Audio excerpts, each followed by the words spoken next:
want England to be a nation of Caucasian heritage people. Just like if I go to Saudi Arabia, I want to see Saudi Arabians. If I want to China, I want to see China. England's not in what 10, 20 years time is not going to be Anglo-Saxon Caucasian heritage anymore. It's going to be people who look like me, and that's not going to be a good thing. Why isn't it a good thing? Because they're going to be bringing in an inferior culture. What would you do to stop the small boats? I'd militarize it. I'd tell the military nobody lands on the beach. Get the military to stop it, and I'm sure they could. How do you think they go about stopping it, though? No boat lands on the beach. No boats would land on the. Does that mean sinking them? Whatever's necessary. Even if there's like kids, women on the small boats, they should still be sunk? No boats would land on the beach. I think that's a very powerful video. I think it's powerful because of a number of things. One, it's a man of color. It's a black man. It's a black man. Why are you saying color, bro? It's black.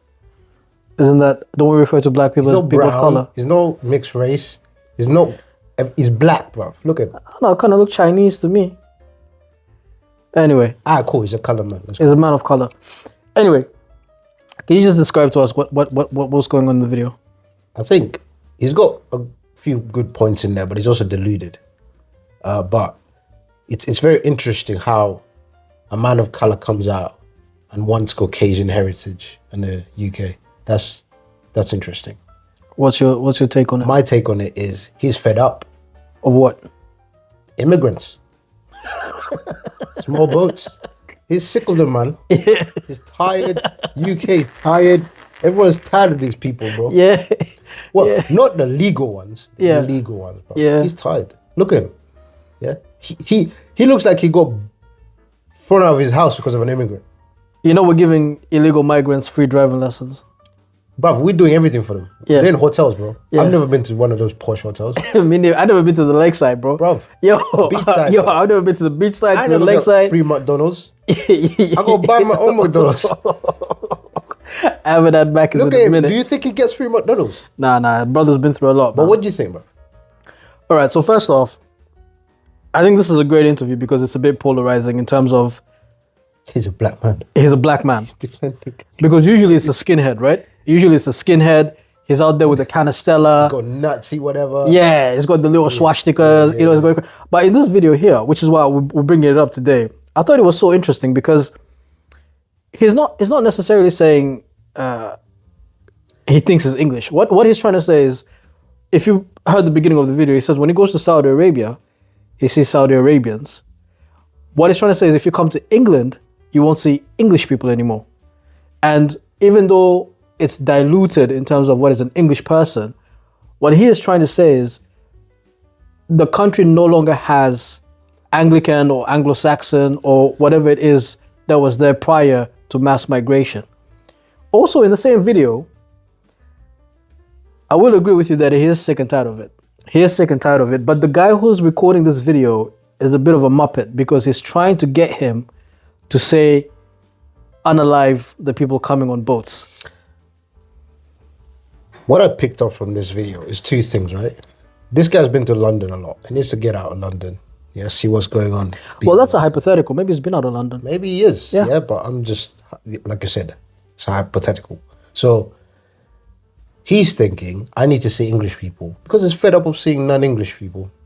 Maybe that. The other thing is, of course, that guy is pushing him to say it because it's clicks. You know, if he says it, Yeah, because it says no boats will land on the beach. yeah, Indirectly, it means yeah, unalive people. just go, just smash it. I think there's a way that the military can manage the boats that are coming here illegally. I think there's a way that you can manage it. But the problem with the guy who's recording this and why he's a muppet is because this kind of arguments are so easily put to the extreme. Everything about this kind of argument, everything about this kind of conversation has to have an extreme. When this guy said, send the military out there, bruv, he's not a military tactician. Maybe the military have got a way of doing it. But the guy who's recording, because he's such a muppet, yeah, he went to the extreme, which is unaliving people. He even said unaliving babies. So you could say that, but he's the one who brought out the military. Yes, but The perhaps kid didn't bring it up. of course, but perhaps his vocabulary isn't there. yeah. So there is. But no one said unaliving anyone. no, He just didn't said say send the it. But military. They're pushing him to say it. They're pushing him to say it, which is why the guy who's recording this is a muppet. Go on and hook the boats. Yeah. Let's talk about what he's talking about for a second.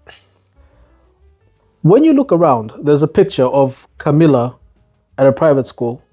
Very interesting picture because when Camilla went to the private, is it a private school or is it a public school? I can't remember. She's visited an Islamic school in London today. In London, England. Yeah. It's Sadiq Khan's London. Now, the guy who posted it is being a bit sarcastic when he says an Islamic school. He's just being a bit sarcastic because that's what it appears to be. I don't know for a fact that this is an Islamic school. I don't know. Maybe it is. Maybe it is. Perhaps it is.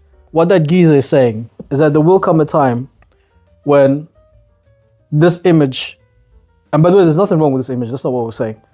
But there will come a time when That's London. that will be the entire United Kingdom. He's got a point. The thing is, you can see it. You go to central London. Go to central London. Walk about. I wouldn't even tell you what it is, what's going down. But he's fed up. He's sick and tired of anyone else that's not Caucasian. I know you that are not Caucasian. Find a different place to stay. Military is coming. Are you Caucasian? Yeah? Yeah. If you're Caucasian, you're allowed. If you're not, yeah, people are fed up. Final question. Is this man an Uncle Tom? No. He's just an ordinary Bob. He's tired. He's been here for a lot of years and he's never got a free McDonald's. Or free hot tub. He's fed up, man. Or free driving lessons. Imagine, yeah, you've been in this country for 30, 40 odd years, yeah? And Yo. you never got nothing for free. And then some lot on a boat Yeah. that's never stepped on this country before Yeah. gets a house before you. And free driving lessons. There you go. Driving lessons are expensive, man. The key here is I don't get why there's no security over where the boats are coming from. But that's what this gentleman's trying to express. There's who's stopping them? Because they're No one. landing here. They must be coming from somewhere. Oh, they're coming from France. So why are they doing something over there? Oh, because it doesn't matter to the Okay. French people. If you want to leave France, they can't hold you captive in France. So he's right. Why don't we just put military boats in a line on the bloody border, on the English Canal? I mean, they call it English The Canal. British Navy is the top navy in the world. Yeah, why don't they just put boats there? Yeah. What? They can't do it because the country's broken. So they can't do it. The United Kingdom has, I don't know how to say it, but final thoughts on Babao. He's tired. What do you think? I think he's tired. I think more importantly, it's very concerning because what's going to happen is hospitals are going to be overrun. And by the way, we're not talking about legal migration. We're talking about illegal migration, right? Hospitals are going to be overrun. Schools are going to be overrun. Everything is going to be overrun. In the end, even though he's talking about heritage specifically, in the end, by 2030, this island, is going to be absolutely insane. He's got a point. He's got a point because if you go to China, if you go to Africa, imagine you go to Africa. and That's you the point he's trying to make. Yeah, exactly. So he's got a point. He's got a point. But there's also other things he said that I don't agree with. Like- But he's just sick and tired of being sick and tired. That's it. Shouts out to my guy. If you're watching this, we'd love to have you on the podcast, Yeah, my man, guy. come through.